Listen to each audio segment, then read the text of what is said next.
परम आदरणीय मुख्यमंत्री, इस प्रदेश के यशस्वी मुख्यमंत्री श्री मनोहर लाल जी, उनका संबोधन, उनका उद्बोधन और उनका मार्गदर्शन हम सबके जीवन में नए मार्ग प्रशस्त करेगा। देवियों सज्जनों,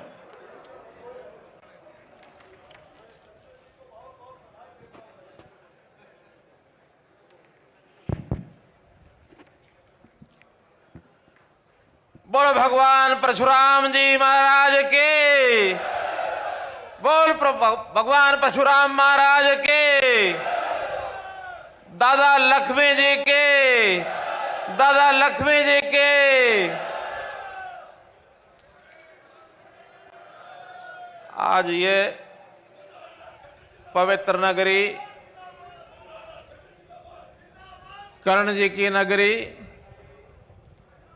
और ठीक संबंध जोड़ा है हमारे केंद्र सरकार से हमारे राज्य मंत्री फॉरेस्ट और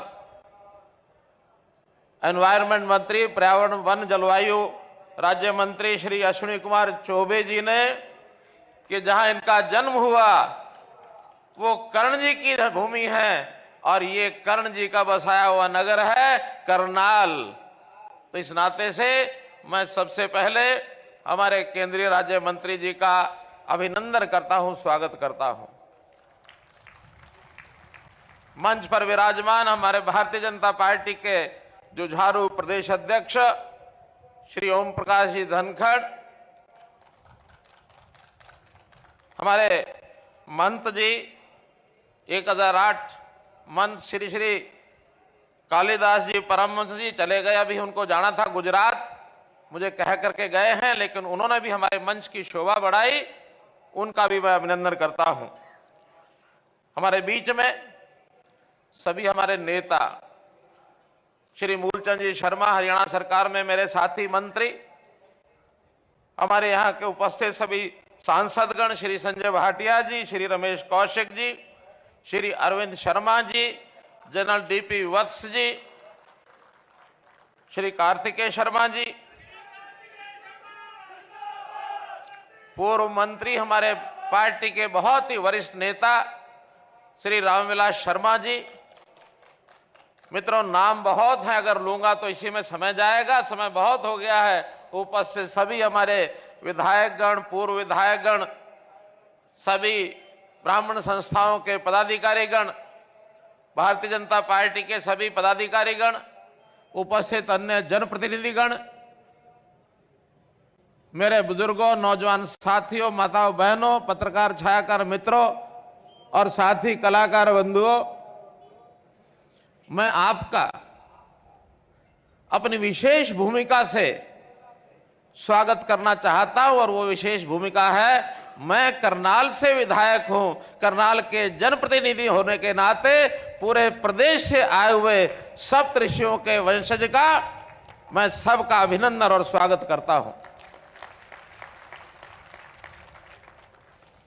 भाइयों बहनों, जब इस प्रकार का कार्यक्रम होता है और जब मुख्य वक्ता से पहले दर्जनों वक्ता बोल जाते हैं, तो सबसे बड़ी कठिनाई मुख्य वक्ता के सामने ये होती है कि क्या बात कही जाए, क्या न कही जाए, कि जितना मसाला कहने वाला है वो हमारे सारे पूर्व के वक्ताओं ने ये कह दिया होता है।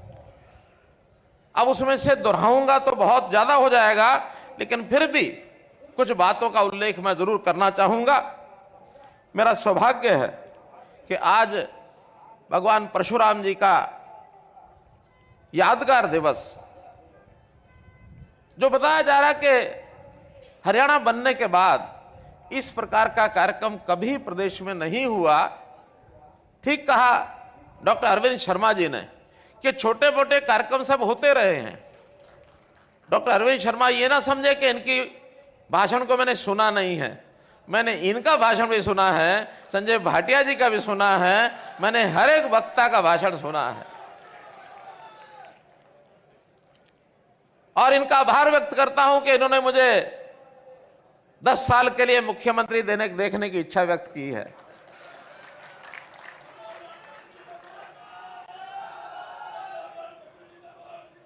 और जहां तक आगे का विषय है, आगे का जहां तक विषय है, अरविंद जी की इच्छा ध्यान में आई, लेकिन मित्रों, भाइयों बहनों, ये सब जनता का कमाल होता है, ये विधायकों का कमाल होता है, और ये पार्लियामेंट्री बोर्ड का हमारा निर्णय होता है। भारतीय जनता पार्टी में कभी भी कोई व्यक्ति चाह करके भी ऐसा नहीं कहता कि मुझे मुख्यमंत्री बनना है। इच्छा रखने में कोई आपत्ति नहीं। जितने विधायक हैं चुनाव लड़ने से पहले भी अपनी इच्छा मन में रख सकते हैं, चुनाव जीतने के बाद तो रखना में कोई आपत्ति नहीं है।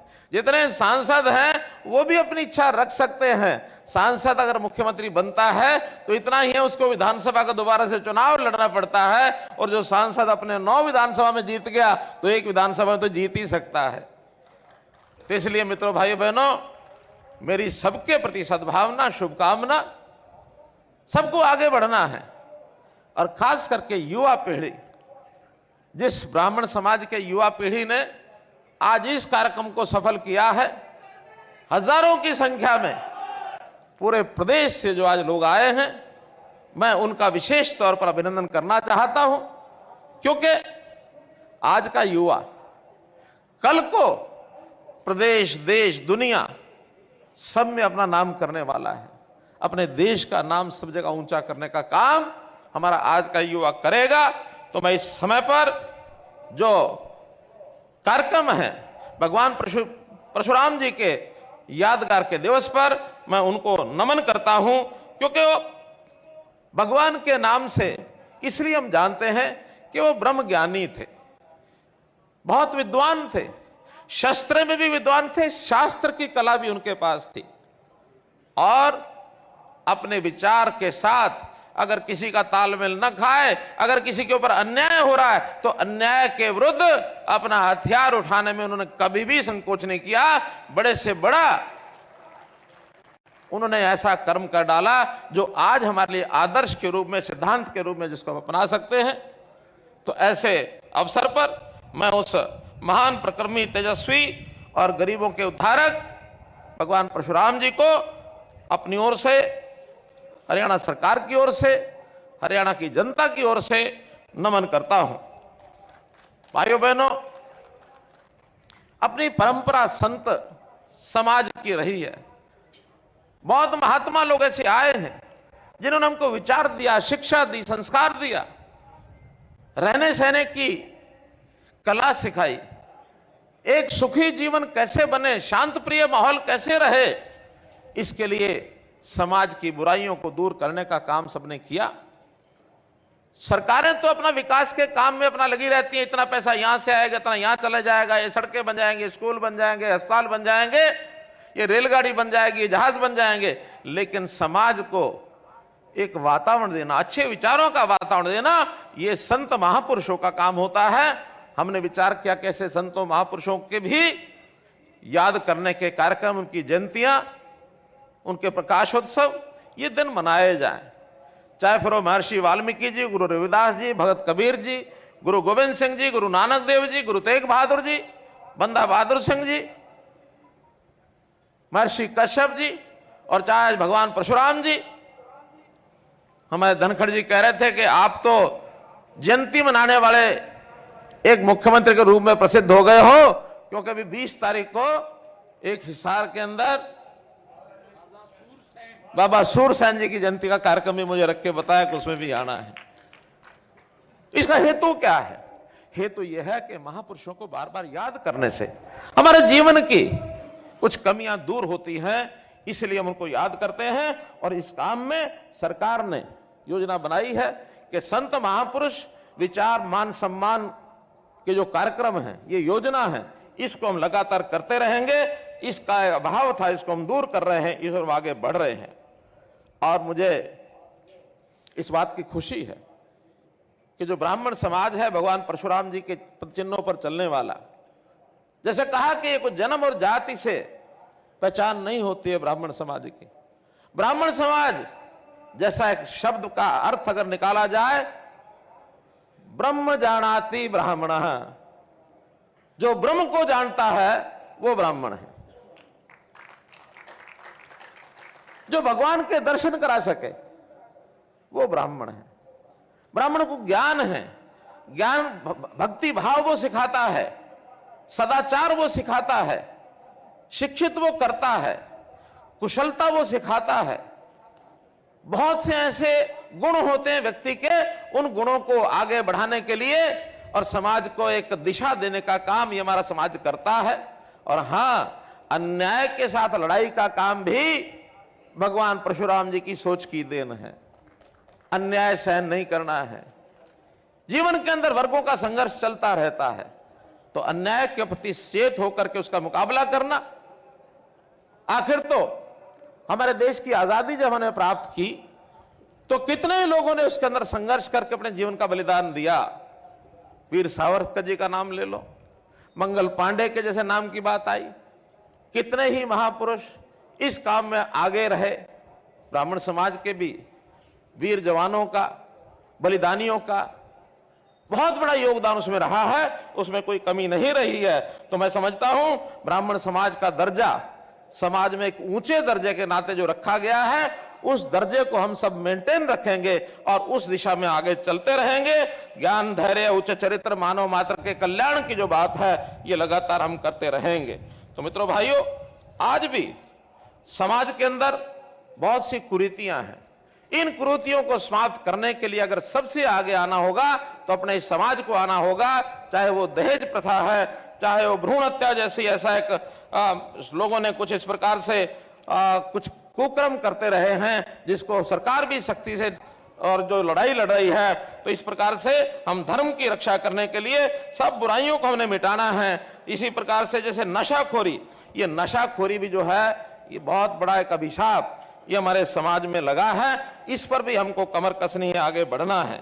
आज जैसा मैंने बताया कि खालसा पंथ की नींव रखते समय और उसमें स्थापना में पहले जो 2 शहादत दी गई थी, भाई मतीदास जी, भाई सतीदास जी, ये ब्राह्मण थे।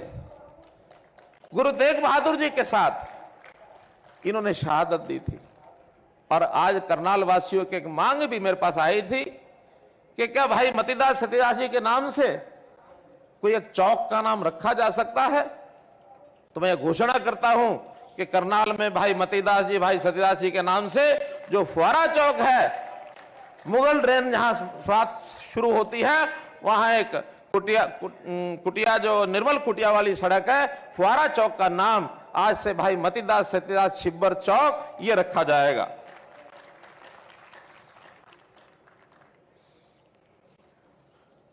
जैसा हम जानते हैं, जैसे मैंने उल्लेख किया दादा लक्ष्मीचंद जी का, दादा लक्ष्मीचंद जी की रागनियों ने हरियाणा के प्रदेश की जनता को कितना उसमें कुरेदा, कितना उनको दिशा देने का काम किया। अभी पिछले दिनों में दादा लक्ष्मीचंद जी की फिल्म आई थी, मैंने स्वयं देखी है। जरा एक बार पूछना चाहता हूं, आप लोगों में से दादा लक्ष्मीचंद जी की फिल्म किस किसने देखी है? जरा हाथ खड़े करो।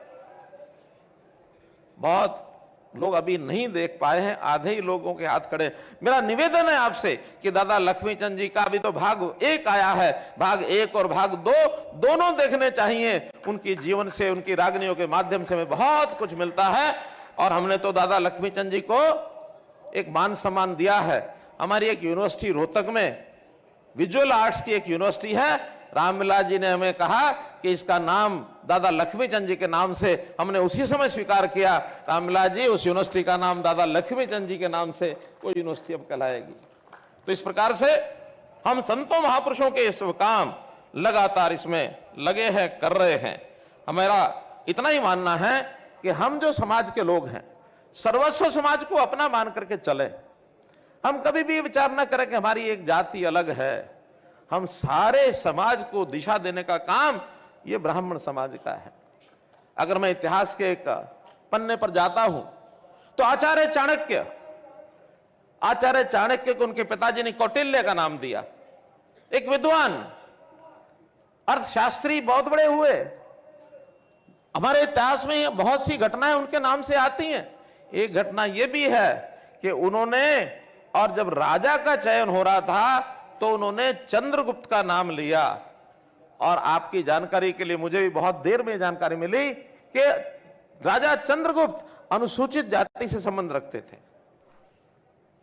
यानी आचार्य चाणक्य, एक अच्छे व्यक्ति को जो देश को कुछ न्याय प्रता दे सकता है, उसकी पहचान की किसी जाति से हो तो इसमें जातियों का उल्लेख नहीं होता है। हम पूरे समाज को, मैंने तो 2014 में जब पहला चुनाव करनाल से लड़ा, एक नारा दिया था, हरियाणा एक, हरियाणवी एक। हरियाणा एक है तो सारे हरियाणियों मिलकर के करेंगे, हम जाति पाति के भेदभाव में नहीं चलेंगे। तो इसलिए मित्रों, हमको यह विषय भी ध्यान रखना है। और जहां तक आचार्य चाणक्य की बात है, कभी कभी ये भी आता है कि इनके ऊपर जितना शोध होना चाहिए उतना शोध नहीं हो रहा। तो मैं एक घोषणा और करता हूं कि महर्षि दयानंद यूनिवर्सिटी, उसमें आचार्य चाणक्य के नाम से एक चेयर स्थापित की जाएगी, ताकि उनका जो है पूरे मान सम्मान के साथ उनके किए हुए कामों के ऊपर ध्यान हो और आचार्य चाणक्य के बारे में पूरी खोजबीन करके और समाज को हम दिशा दे सकें। मित्रों, भाइयों बहनों, बहुत से ऐसे समाज का जो आप काम करते हैं, सरकार भी ऐसे ही काम करती है। खास करके अगर मैं कहूं तो ये जो गरीबों के कल्याण के लिए बहुत सी योजनाएं हमने बनाई हैं। ई गवर्नेंस हमने शुरू किया है, हमने परिवार पहचान पत्र शुरू किया है। गरीबी रेखा के नीचे जो लोग हैं वो बहुत बड़ी संख्या में हमारे यहाँ हैं, लेकिन पहले सरकार के जो नियम थे उसके कारण से केवल 9.5 लाख परिवार उसमें आते थे। हमने उस लेवल को थोड़ा आगे बढ़ाकर अब उसके अंदर 28,89,000 परिवारों को उसमें शामिल किया है कि वो गरीबी रेखा के नीचे आएंगे, उनको हर प्रकार का लाभ दिया जाएगा। और जब हर प्रकार के लाभ की बात आती है तो गरीब कौन है कौन नहीं है, इसका जैसे उल्लेख हो रहा था कि हमारा बोर्ड उसका एक प्रकार से पहचान करेगा। अब वो जमाना अलग हो गया, क्योंकि आज आईटी के माध्यम से हम सब घर घर की जानकारी रखते हैं। आज हमको पता है किस जाति में किस आय के कितने लोग हैं। आय के हिसाब से, भैया ढोल बंद कराओ जरा,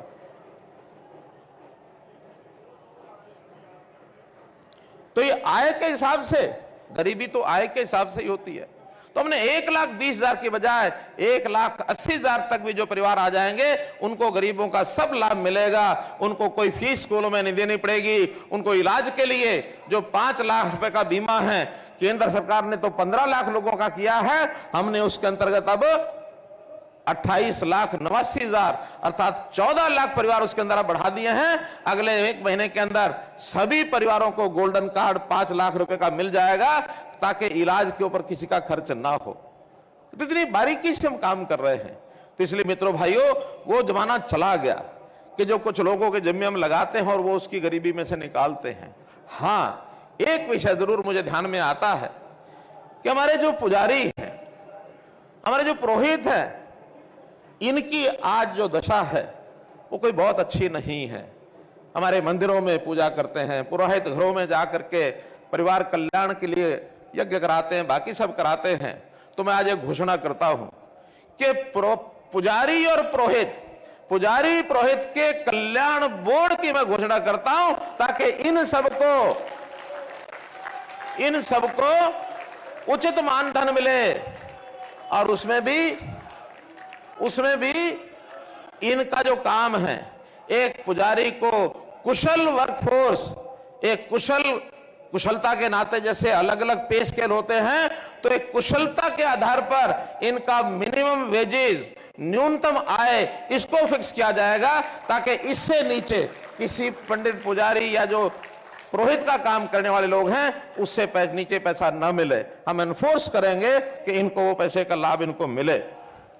एक विषय आया है कि किसी एक संस्था का नाम भगवान परशुराम के नाम से रखा जाए। तो हमने तय किया है कि प्रदेश में स्वास्थ्य व्यवस्थाएं ठीक करनी है, मेडिकल की व्यवस्थाएं ठीक करनी है। पहले तो मेडिकल की व्यवस्थाओं को ठीक करने के लिए जो हमारा गौड़ ब्राह्मण आयुर्वेदिक कॉलेज है, हर साल उसको सीटों के लिए सैंक्शन मांगनी पड़ती है। तो आपकी जानकारी के लिए इस साल की 100 बीएमएस की सीटें ये मंजूर करके हमने भेज दी हैं, ताकि 100 बच्चों को और एडमिशन मिल जाए। और साथ ही वहां पर एमएस और एमडी की मांग है। 7 सब्जेक्ट में 5-5 सीटें, 35 एमएस एमडी की सीटें भी हम अपनी ओर से मंजूर करके केंद्र सरकार को भेज रहे हैं, ताकि तुरंत वहां से परमिशन मिले और इस बार का एमएस और एमडी का एडमिशन उन बच्चों को वहां मिल सके। और ऐसा ही एक संस्थान के नाम की जो बात मैं कह रहा था, हमारे मेडिकल कॉलेजेस बन रहे हैं, लगभग हर जिले में एक मेडिकल कॉलेज हो जाएगा। अभी कैथल मेडिकल कॉलेज की नींव ये रखी जा चुकी है, लेकिन नाम नहीं रखा था। हमने तय किया है कि कैथल मेडिकल कॉलेज का नाम भगवान परशुराम मेडिकल कॉलेज रहेगा। ये भी जानकारी आपको देनी है। मित्रों, सरकार के कामों में जैसा मैंने बताया, हमने अंत्योदय के नाते जो काम किए हैं उसके अंदर व्यवस्था परिवर्तन में मुख्यमंत्री अंत्योदय परिवार उत्थान योजना, जिनकी इस परिवार की आय 1 लाख रुपए से कम है, इन सब की आय को कैसे 2 लाख से ऊपर किया जाए, इसके लिए सरकार काम कर रही है। लगभग 32,000 परिवारों के लिए सहायता जो मंजूर कर दी है, उनको लोन मिलेगा, बैंक से मिलेगा, नहीं तो उनको नौकरी मिलेगी। ये सारा हम काम कर रहे हैं। और जो हरियाणा कौशल रोजगार निगम है, उसमें भी बहुत लोग आलोचना कर रहे हैं उसकी कि आय का कौन सा पैरामीटर होता है नंबरों का। हमने कहा नहीं, जो सबसे ज्यादा गरीब है उसको सबसे ज्यादा नंबर देंगे। अगर 1 लाख से नीचे आमदन है तो उसको 50 नंबर देंगे, 1,80,000 है तो उसको 40 देंगे, उसके ऊपर 30, 20 और आखिर में 10 नंबर, ताकि जिसके परिवार में कोई कमाने वाला है ही नहीं, अगर वो योग्यता रखता है तो पहले उसको नौकरी क्यों ना दी जाए। बोलो, गरीब को पहले नौकरी मिलनी चाहिए कि नहीं मिलनी चाहिए? गरीब को पहले नौकरी मिलनी चाहिए। हम समाज के उस प्रकार के काम कर रहे हैं जो आज तक किसी सरकार ने नहीं किए।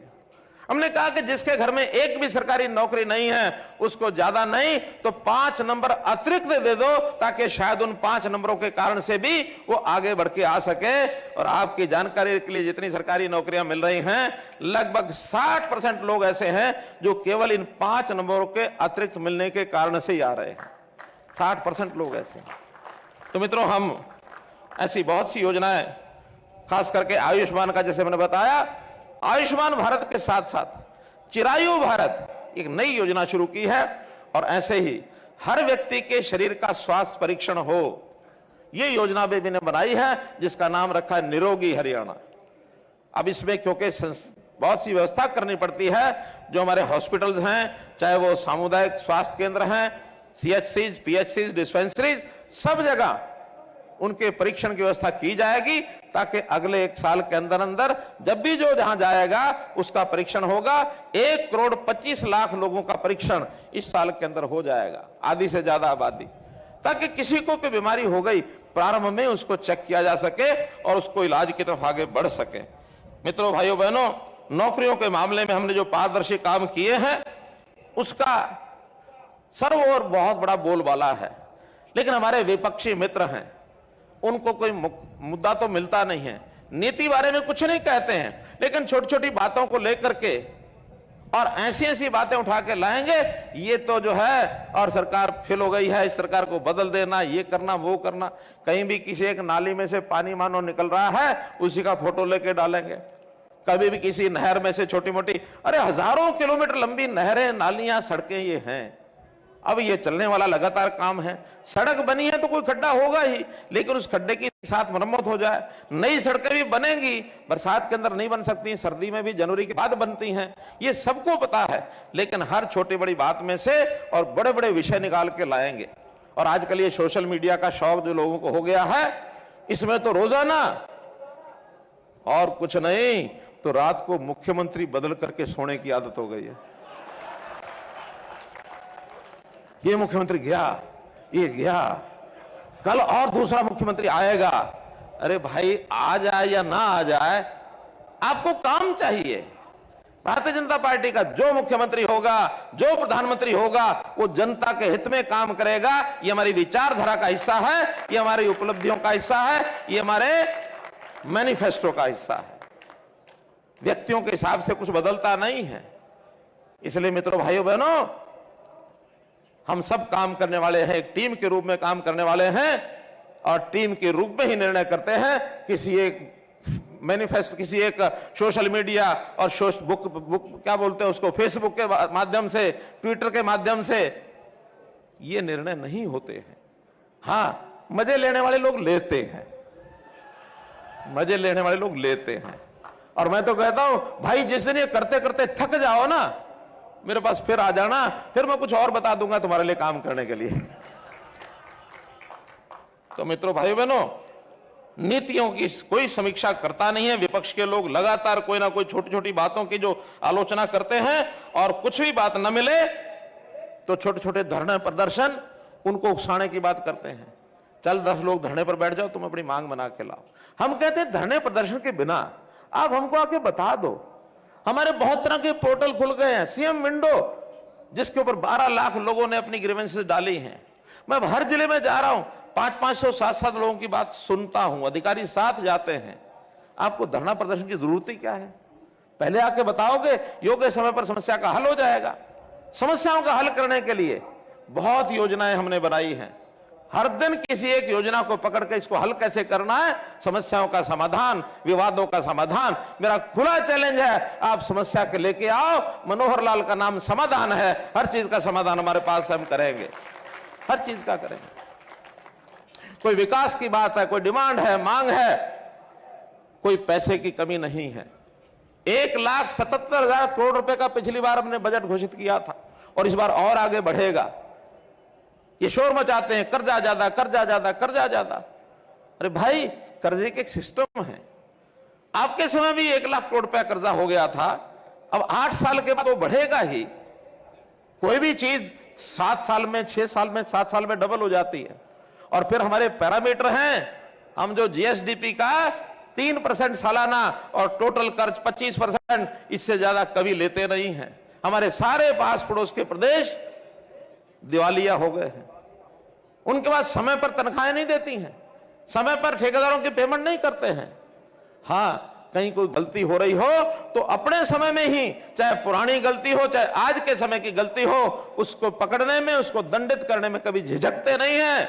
हमने बड़े बड़े ऐसे लोगों के नाक में कस दी है नकेल कि गलती कर सोचेंगे नहीं।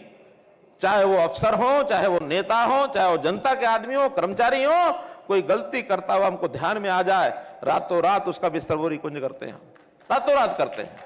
तो मित्रों, ये जो विपक्ष के लोग जो आलोचनाएं करते हैं, इनसे जरा पूछना चाहिए कि तुमने अपने टाइम पर क्या किया था। ऐसी योजनाएं जो आज हम बना रहे हैं, इन्होंने तो सपने में भी नहीं सोचा है। केवल कैसे लूटना खसोटना सरकार का पैसा अपने और अपने चहेतों के जेब में कैसा डाले जाए, इसकी योजना लगातार बनाते थे। हम उससे कोसों दूर है। मित्रों, मैं आप सब लोगों का बहुत बहुत आभार प्रकट करता हूं, जो सहयोग और समर्थन आपने दिया। लेकिन अंतिम वक्ता जो होता है, वो खत्म करने से पहले लोग जुड़े रहते हैं, इसलिए कुछ और बातें आएंगी, इंतजार है ना। तो एक बड़ी घोषणा मैं ये कर रहा हूं कि भगवान परशुराम जी का जन्मदिन अक्षय तृतीया, ये गजटेड हॉलिडे होगी और ये इस साल से लागू हो जाएगी।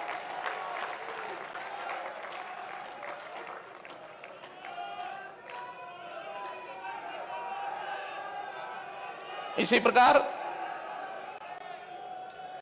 एक विषय आया है पैरावर की जमीन का। अरे कर रहे हैं, सुन तो लो, सारी सुनोगे कि नहीं? अभी सारी सुनोगे कि नहीं? क्या छुट्टी नहीं चाहिए? छुट्टी नहीं चाहिए? अरे छुट्टी वापस ले लेता हूं मैं, अगर नहीं चाहिए तो। अच्छा सुनो, अरे सारी बोल रहा हूं, सारी आखिर तक तो सुनोगे कि नहीं? आखिर तक नहीं सुनोगे? आखिर तक सुनो, बैठो सुनो। इसी प्रकार जो ये पैरावर की जमीन का विषय आया है, पैरावर की जमीन आपको पता है, ये झगड़ा आज का नहीं है। ये डिपार्टमेंट और हमारे सामाजिक संस्थान, जो भी वहां रोहतक का संस्थान है, उसका झगड़ा ये 2013 में शुरू हुआ था। 13 तक 2 बार इसको एक बार एक्सटेंड किया गया। 2 साल पहले टाइम था, 4 साल तक बिल्डिंग बनी नहीं।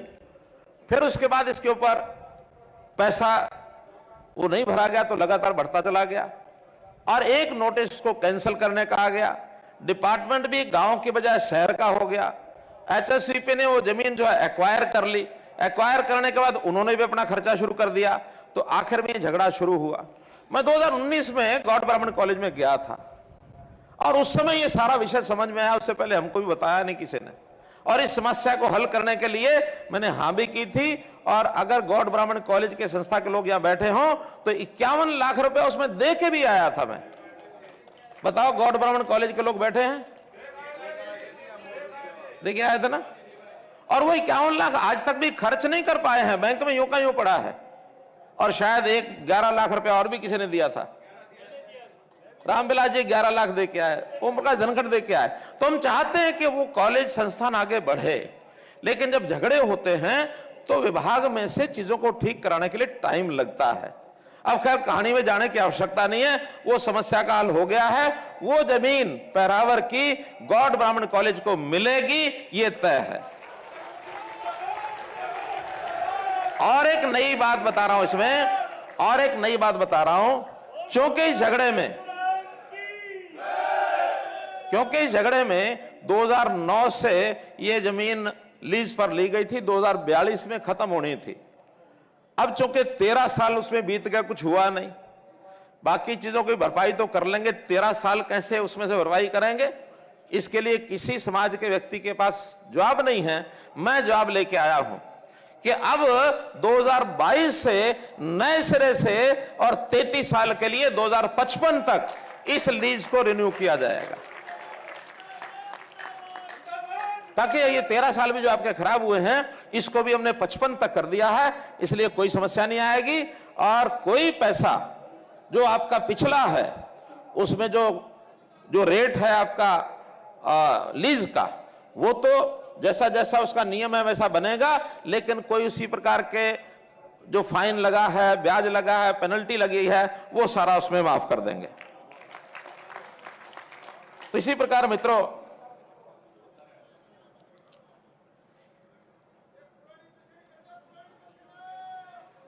भगवान परशुराम जी के ऊपर एक मन में यह भी विचार आया है कि उनकी जीवनी पर, उनके चित्र से एक पोस्टल स्टैंप, डाक टिकट ये जारी की जाए।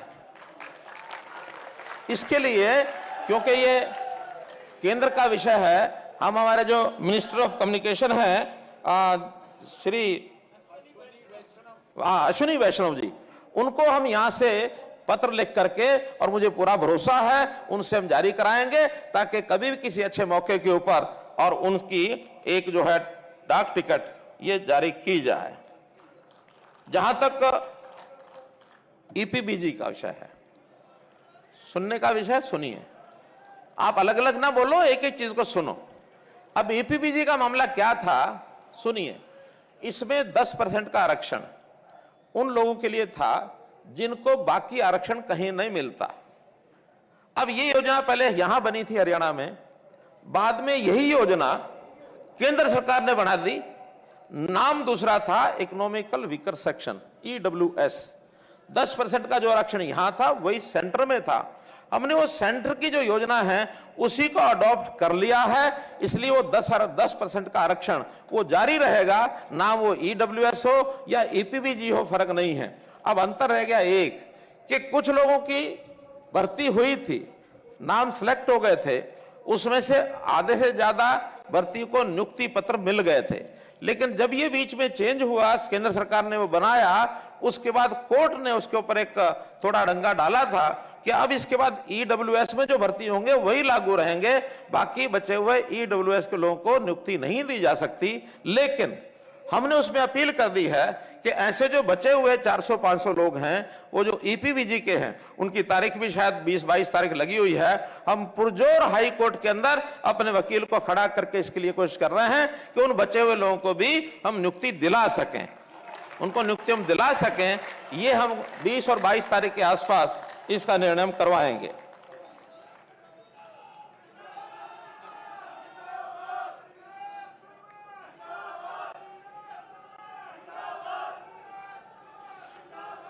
अब मित्रों, एक जो विषय रह गया है जिसके बारे में अभी नीचे से आवाज उठ रही थी, और वो विषय है डोलीदार। मुझे पता है ये भी बहुत से लोग इससे प्रभावित हुए हैं। ये जब डोलीदार का कानून बना था उस समय इस पर बहुत ज्यादा ध्यान नहीं दिया गया। बाद में जब ये कोर्ट में चैलेंज हुआ तो उसके अंदर कई बातें आई। हमने एक अमेंडमेंट उसमें किया ताकि कोर्ट का जो रास्ता साफ कर दें। अब जो साफ हो गया है वो आपको बता रहा हूं कि इसके अंदर दो हिस्से हैं। एक प्राइवेट जमीन जो लोगों ने अपने पंडितों को, दौड़ीदार, भोंडीदार, जो भी कुछ नाम रखे हैं, उनको दी हुई है।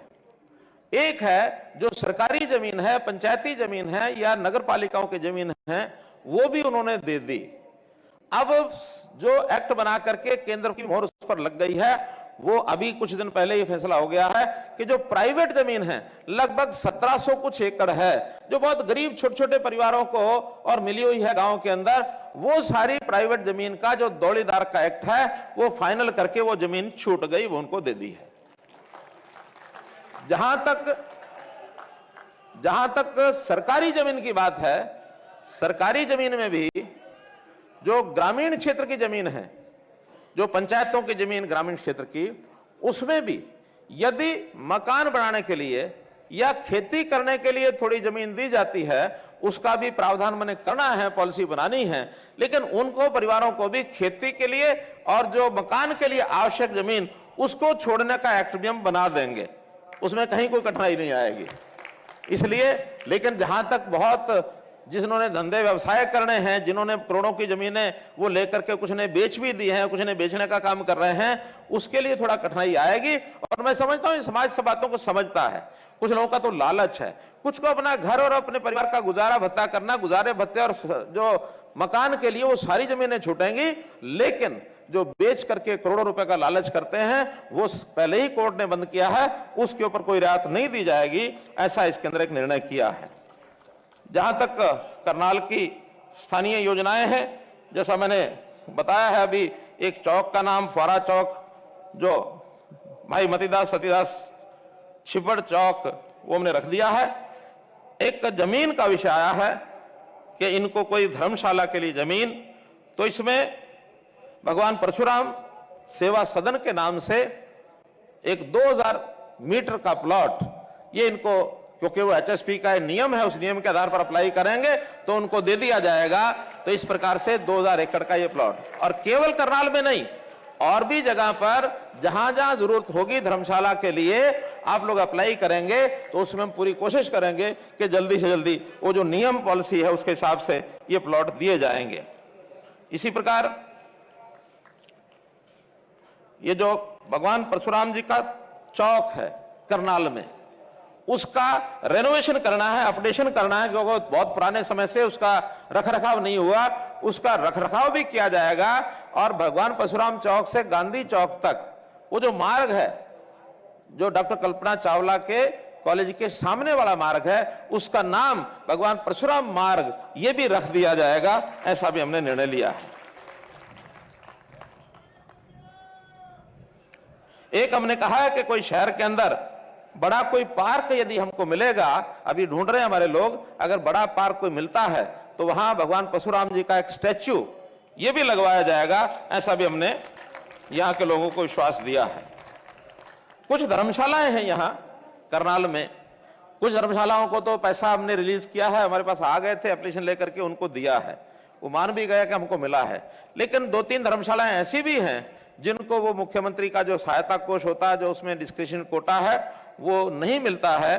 तो यहाँ हमारे सुरेंद्र बड़ोता जी और बाकी संस्थाओं के जो अध्यक्ष हैं वो सब मिल करके जिन जिनको नहीं मिला है उनकी लिस्ट मुझे तो क्या देंगे, अपने आप वो इकट्ठा करके और उसमें बांट लेंगे। 31 लाख रुपया उन धर्मशालाओं के लिए, और ये भी घोषित किया जाता है।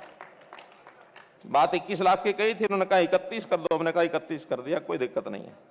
तो मित्रों, ये स्थानीय कुछ योजनाएं, कुछ घोषणाएं ये मैंने की है, और जो बातें आप लोगों ने बताई उसके आधार पर जितनी रमेश कौशिक जी ने एक बात कही थी कि जो काम होने वाले हैं मुख्यमंत्री जरूर करते हैं, लेकिन जो नहीं होने वाले हैं कभी झूठ बोलने का काम मैंने किया नहीं।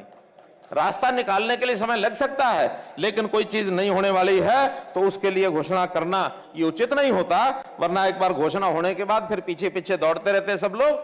आप लोगों ने इतना प्यार दिया, इतने सब बड़ी संख्या में यहाँ आए हैं, और मैं समझता हूं समाज की चिंता, देश की चिंता, प्रदेश की चिंता आप हमारे साथ मिलकर करेंगे। जो काम आप सब करते हैं वो सरकार करती है, जो सरकार करती है वो आप सब करते हैं, और मिलकर के एक साथ हाथ से हाथ मिला करके और एक तालमेल बैठा के आपस में चले। इस नाते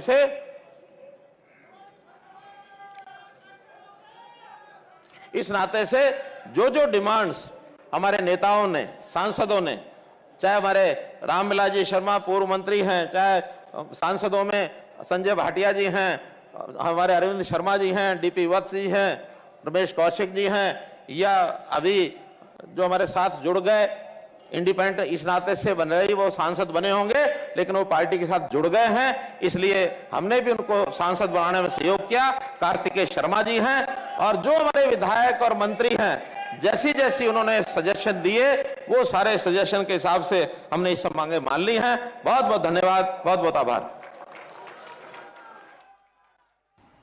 तो आपने सुना किस तरीके से मुख्यमंत्री मनोहर लाल ने अपना लंबा चौड़ा भाषण यहाँ पर दिया, और इस भाषण में तमाम बातों का जिक्र किया, भगवान परशुराम का जिक्र किया। इसके अलावा तमाम घोषणाएं भी यहाँ पर सीएम के द्वारा की गई हैं। कैथल मेडिकल कॉलेज का नाम बदलने की बात हो, उन्होंने खुद कहा कि सरकारों का काम गरीब की सेवा करना है। इसके अलावा निरोगी हरियाणा योजना में मुफ्त जांच की व्यवस्था की बात कही है।